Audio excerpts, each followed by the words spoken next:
Welcome to We Solve Problems with your host, James D. Bennett II.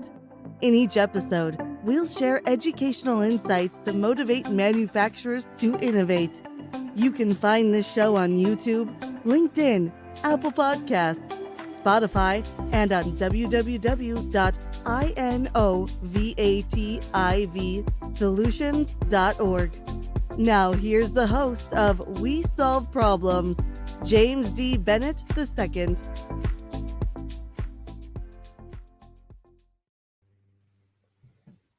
Good morning, and welcome to the We Solve Problems podcast, where we inform of the existing technology, the trend of the R&D for that technology, and the financial incentive to help mitigate risk of innovation.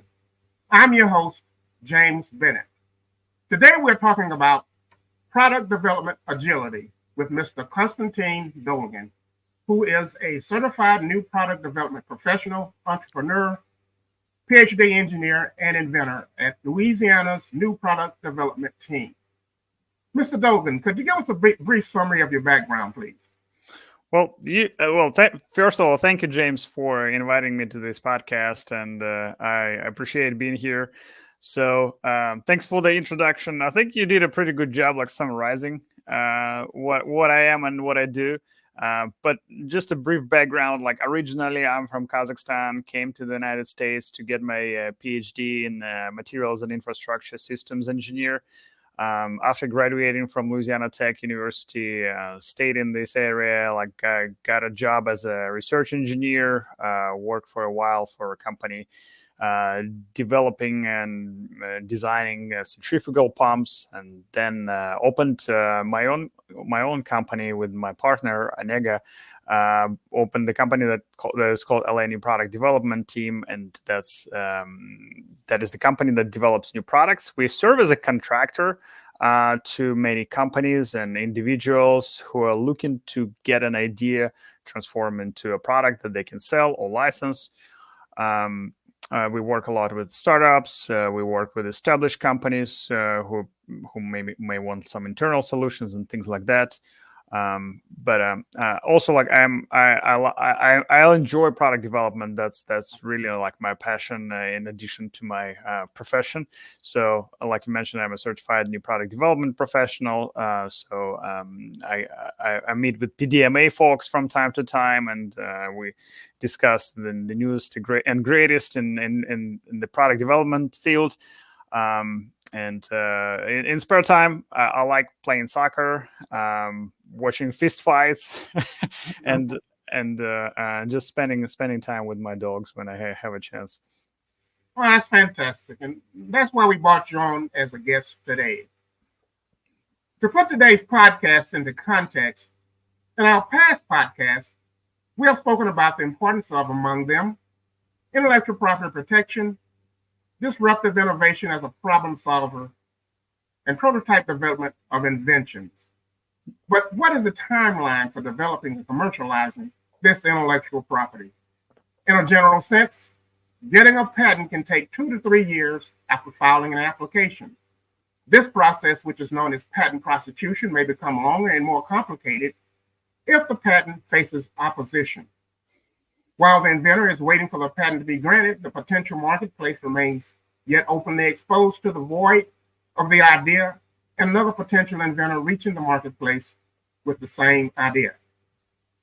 And then if delayed, perhaps 2 years after the initial idea appears, there could be a finished product sitting there ready to be launched. On the other hand, if product development is delayed, by then the marketplace may have dramatically changed, as had the marketplace wants and needs. Depending on how dramatic the change was, the product being launched may meet lackluster reception. It could be pulled back for some massive overhauls or even scrapped completely.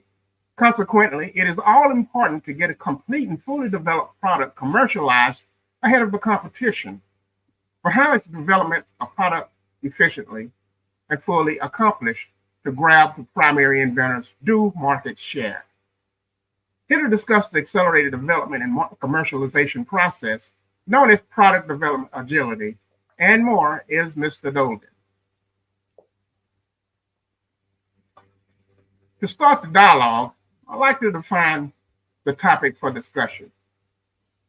Mr. Dolgan, can you tell us what is product development agility? What main product or development strategies can be used to bring innovative products to market rapidly and efficiently?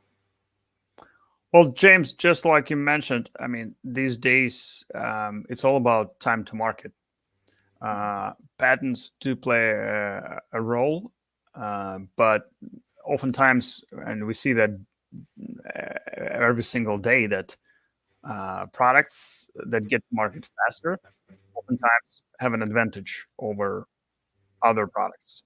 And in our fast and ever evolving world, time is of the essence.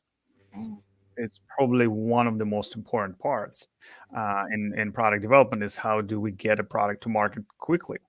But at the same time, you want to be quickly, but you still want to launch a good product that your potential and target customers are going to use and buy. So product development, agility in product development means being flexible and being quick, which means that you need to move to market quickly, but at the same time, get data, look around, talk to your customers, and make sure that you're developing something that would actually resonate with your target audience and something that people would actually buy. And as you work on the development, which may take months, I would say on average, like these days, developing a new product, if it's a relatively simple product, we're talking about anywhere between 9 months to probably like a year and a half. During this period, things can change that are beyond your control. First of all, I mean, the geopolitical situation may change. I mean, COVID may hit us again, or something crazy like that. But even like aside of these kind of like changes that you cannot really control and can be aware of, there are things that you can discover in the process of developing your product. For example, as you start testing your product with the potential target customers, you may find out that there is a segment in the market that's more interested in your product than the others. So, and to better cater to that audience, you may want to modify the design of the product or your business model related to this product, or the way you're going to market the product to better serve that particular audience of your interest, for example. So in a sense, like as you go through the development process, you need to be able to pivot depending on the information that you discover, depending on what's happening around you. And in order to do that, you need to be agile, meaning that if you think of a traditional corporation, it's like a sea liner. They take their course and they move like without like really changing it. I mean, that's how like big ships float. Being agile, meaning like you need to be a small boat that can maneuver and navigate the ever-changing situation. So, and even these days we see that amongst like large corporations, not only startups or small companies. Companies adjust to become more adaptive to the market. So, in order to do that internally, you need to have a team that communicates well. So the departments within your team need to communicate well on a regular basis, need to hear each other, understand each other, and work together. So that takes a cross-functional team, a truly cross-functional team, because you have engineering, you have design, you have prototyping, you have marketing, and you have many other parts in your company that need to work together to be able to pivot that quickly. Because think about that, like if you change the design, everything else changes. You need to change marketing materials, you need to change the way you approach your target customers and everything. So the opposite to agility is basically like staying on the same course that you take from the very beginning. So for example, like the opposite to agility would be, let's say we decide to develop this product, we decide how we're going to go about that, and no matter what happens, we're going to keep our course. And to be fair, in certain situations and for certain products, that is a better that may be a better strategy compared to being agile. But in general, being agile in product development and in business these days is a very important quality, and many small and large teams try to become agile. I see. So then, in other words, agile product development, man, is essentially investing your time in elaborating and clarifying requirements to the point just before they're needed, rather than some extensive definition phase. So in other words, just like you say, you pivot when you see problems, you adjust. And being that small entity that you are, you can adjust quickly rather than a large, complex business organization, thereby accelerating the process and developing the product. Is that essentially what you're saying? That's right. It's about the mindset. It's about the practices related to product development. It's about being flexible, and it's about collaboration and customer-centric design. I see. So now, what is agile in product development? In other words, how can manufacturers leverage rapid prototyping and iterative testing to ensure products hit the market consistently and ensure longevity and environmental responsibility through their designs? How is that making it agile? I mean, what is agile in the product development process? Well, I would probably emphasize two main points here. First, it's a cross-functional collaboration. Your team, departments cannot work in silos. They need to talk to each other. They need to be as a whole large team. They need to move together, pivot together, listen to each other. So that's one of the most critical elements of being agile. The second is being customer centric, and what that means is that developing the product according to the customer's wants and needs, and even not only it actually extends beyond the product. It's being a company that your customers want to see. It's being is delivering the value that would resonate with your customers and would turn them into loyal customers, and because acquiring new customers is always more expensive compared to maintaining your loyal customer base. So I would say communication probably would summarize it, and within that it's communicating internally but also communicating externally with your customers and listening to them during the whole process, getting feedback as quickly as possible, and at multiple points along the product development process.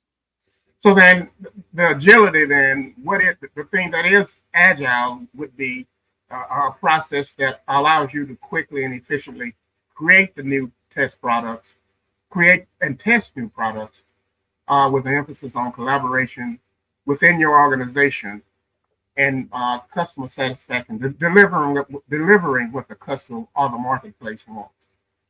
That is correct. Now let's go ahead. No, I was just saying. I guess, continuing the topic, and that I'm not sure if that's what you wanted to ask me, but the question, then a logical question arises is how do you do that, right? And how do you know what people want? And it's a tricky process, and but it starts with researching your market. So before you even go into developing the product, before you go into engineering mode and prototyping mode, you need to really understand who you are developing the product for, what the product is going to be, and how to make sure you have that product market fit. And you do that by conducting market research, consumer surveys, reviewing what your competition is doing, looking at essentially the IP field as well, intellectual property, what has been done in the past, what worked, what didn't, where we're going to stand in terms of the intellectual protection. But primarily, again, it's the market, their wants and needs, but and also sometimes how Ford said, if I would ask people what they want, they would tell me faster horses. In a sense, that's true, because people are not the inventors. They cannot suggest to you like, hey, like add this feature and I'm going to buy the product. No, you have to listen and understand, and sometimes like understand what goes between the lines. So here, qualitative research and also quantitative both matter a lot. So qualitative would give you like these kind of like anecdotes or stories that may be easier to understand in certain situations compared to like data, like numbers, right? So we people better understand people, and when we hear stories, we really understand like the personality of a person we're going to design the product for, and what they do in life, what their interests are. So researching and discovering this information is of a key importance.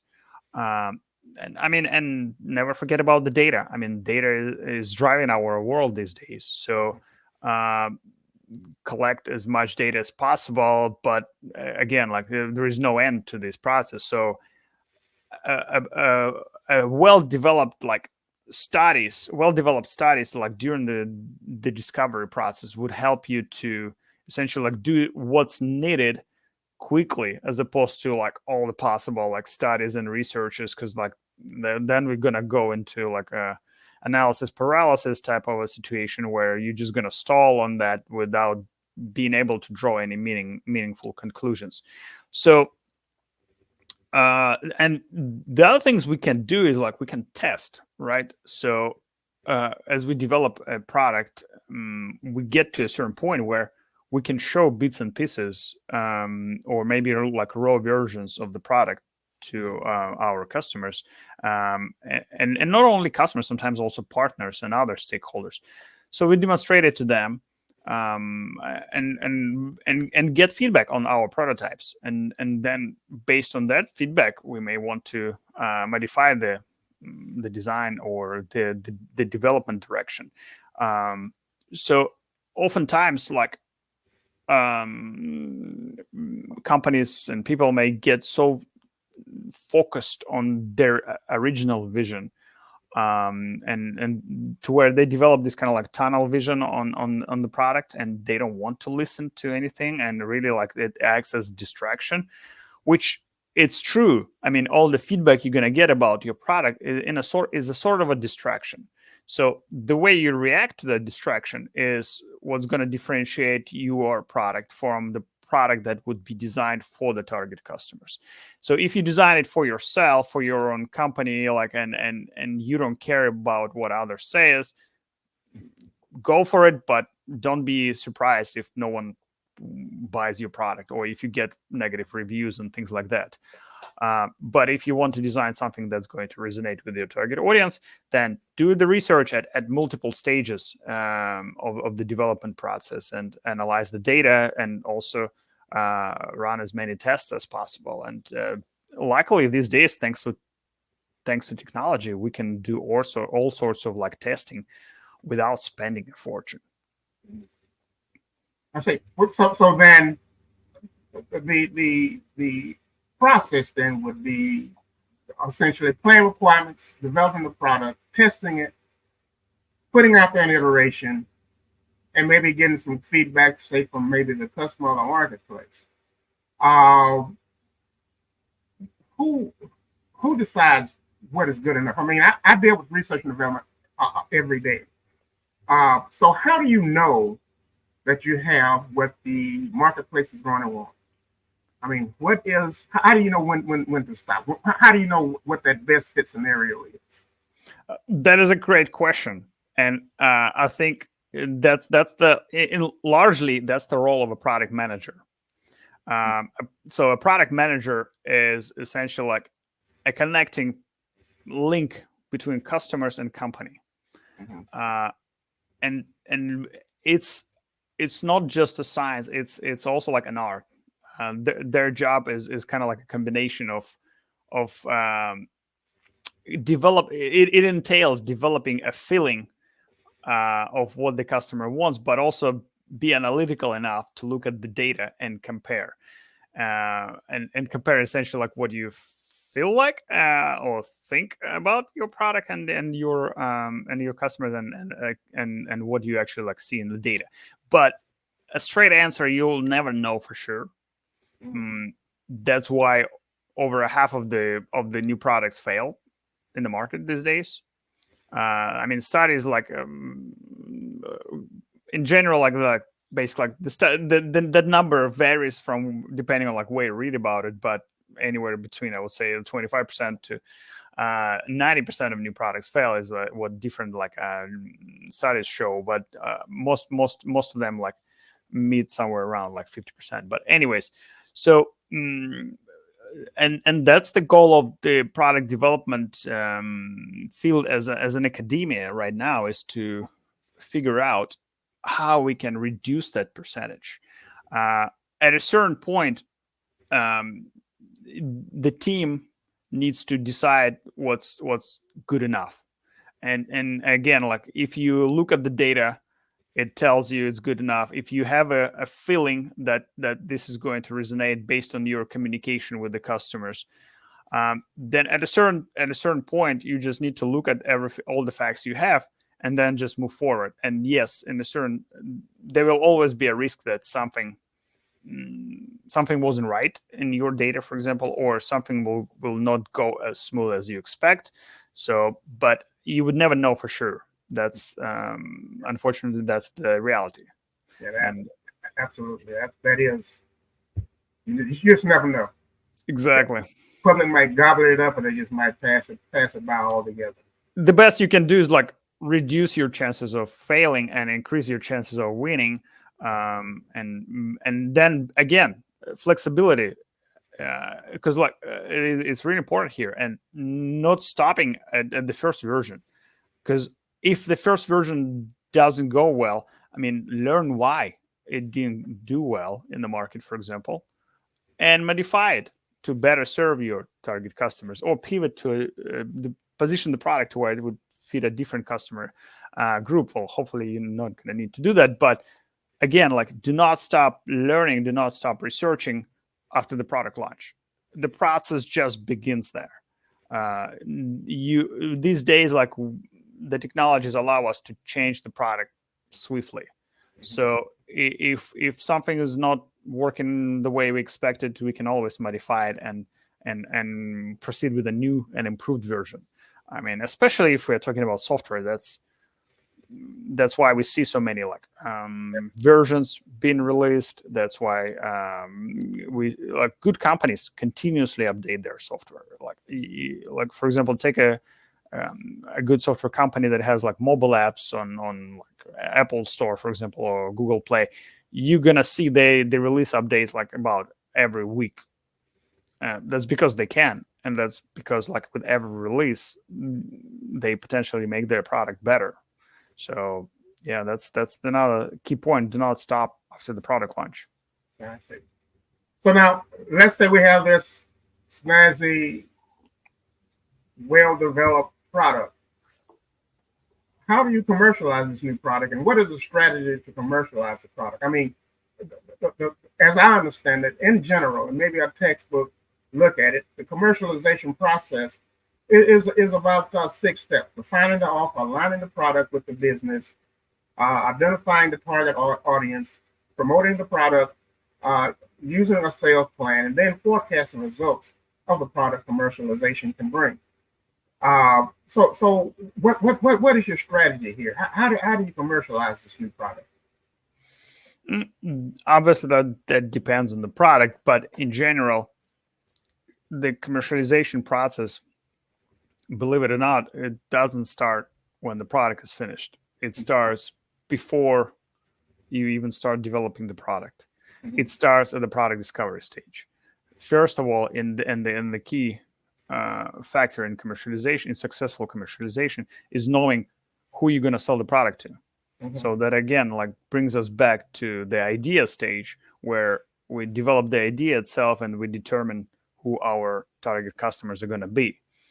And a portion of that entails figuring out how these people like to buy their product, where they like to purchase the product, and essentially how we as a company should bring this product to these customers. How do we make them aware of it?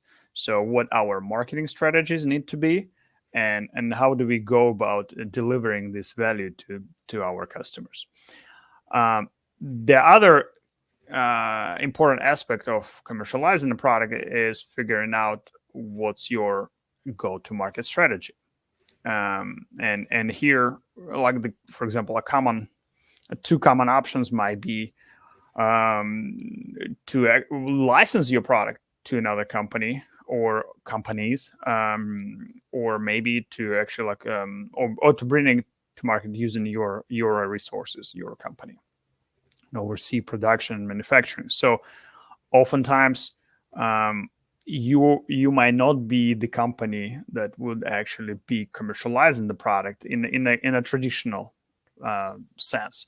It's possible that you may have a partner that would actually bring the product to market. Maybe a distribution company, maybe a marketing partner, maybe a company who's going to license your idea and your design and then turn it into a product.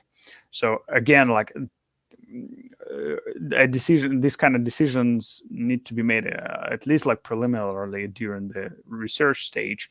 But as you go through the process and you determine what's necessary to commercialize the product, what kind of resources will be necessary, then compare them to what you got and what you can get, and decide like what would be the best way to acquire these resources, whether it's building them internally or using the internal resources, or partnering with a company that's going to take your product to market, or just licensing the idea.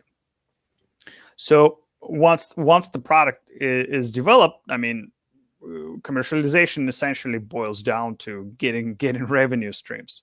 And in the beginning, when you're just starting, like, you're probably going to spend a lot of money advertising the product, promoting the product, marketing the product, and so the revenue is likely going to be on a lower end, and the profit margins are also going to be pretty low. But then as the sales and product awareness grows, customer acquisition hopefully becomes less expensive.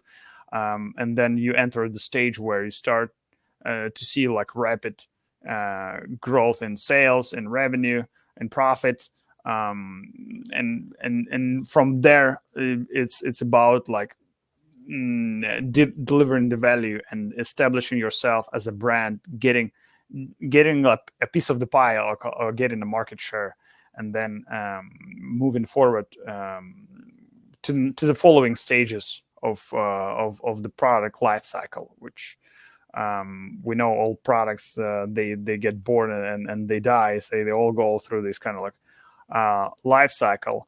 And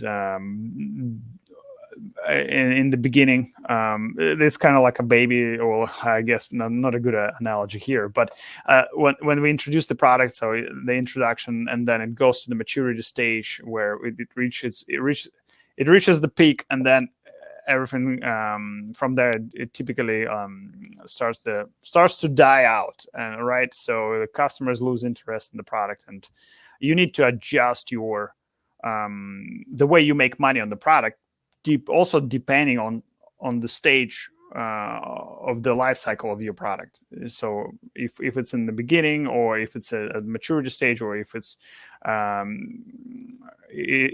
the end of its life cycle, the strategies may vary depending on that as well. Yeah, I see. So then we have a product that's out there. You're commercializing it. It gets on the market, and it's going fairly well. Let's just say it's going fairly well. So we have a product, a life cycle that's there.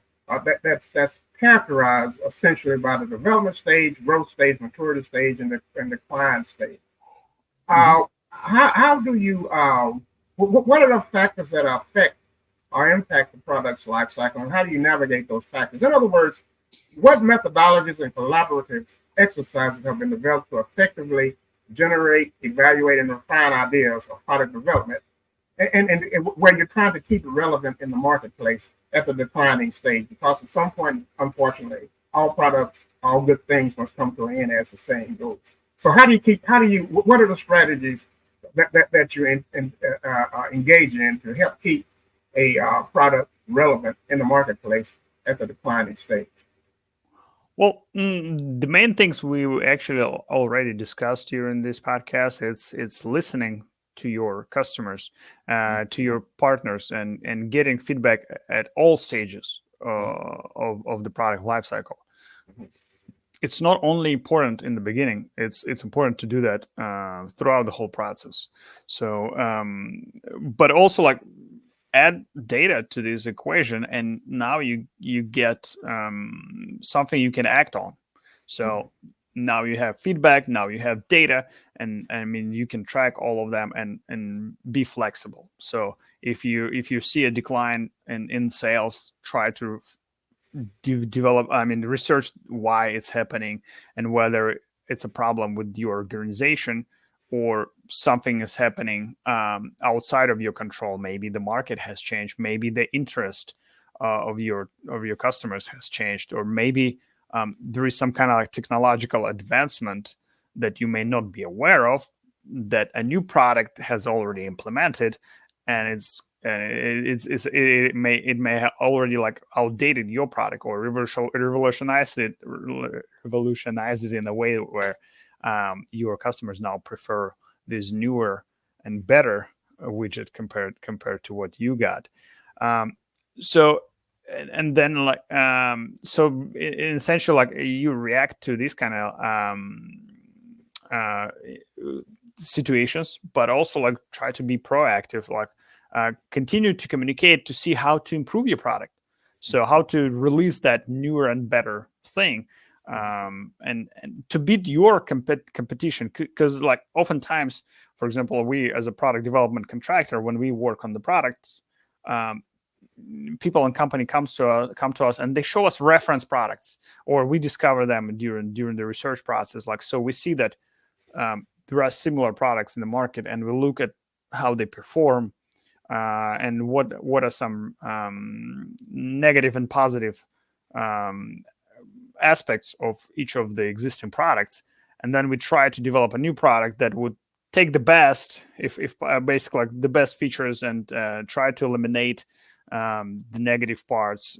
So essentially, like what we're trying to do is like develop a better mousetrap, right? But don't let other companies do that based on your product. You need to beat yourself, essentially. Like so, think about how you can bring a newer and better thing to the market, so that your competitors would always be following you, as opposed to developing something that would be a better version of your product. Have you ever seen a product go down the wrong pathway where the inventor is anticipating the direction of the market, or what the customer wants? For example, a few years back, Coca-Cola came out with this new formula. They were anticipating that they could sell a new formula to the customer, to the marketplace, but it was heavily rejected, and it flopped. So have you seen instances where you took off on a tangent, so to speak, trying to anticipate what the customer or the marketplace may want, and it backfired? A lot. That's very common. Like the first thing that comes to my mind is not really like one of our products, but I mentioned Product Development Management Association earlier, and at the latest event we had Hershey, the company that make chocolate, talked about that.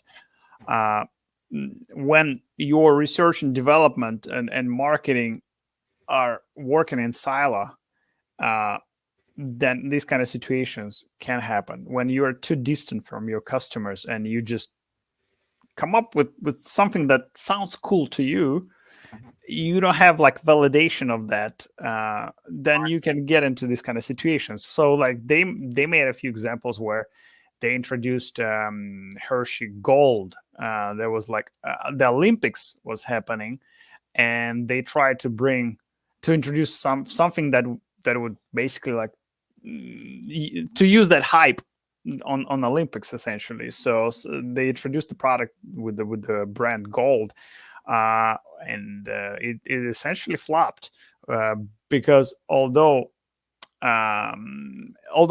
it sounded cool, and there was like a relevance to what's happening outside, they also wanted to make the product itself cool, so they started to they made it to where it's made purely out of caramel. So even like basically like the chocolate is made something like based on caramel. I'm not sure, like I'm not a chemist here, but essentially what they wanted to do is use caramel to mimic chocolate, to where the whole thing is really like as caramel as it can be, while also like resembling chocolate. So that entailed developing and the technology that was still like relatively immature. So and they had to move quickly, and it was costly to them. So essentially, like they invested a lot of time and money trying to get the technology to the point where it can be mass produced using the resources they had.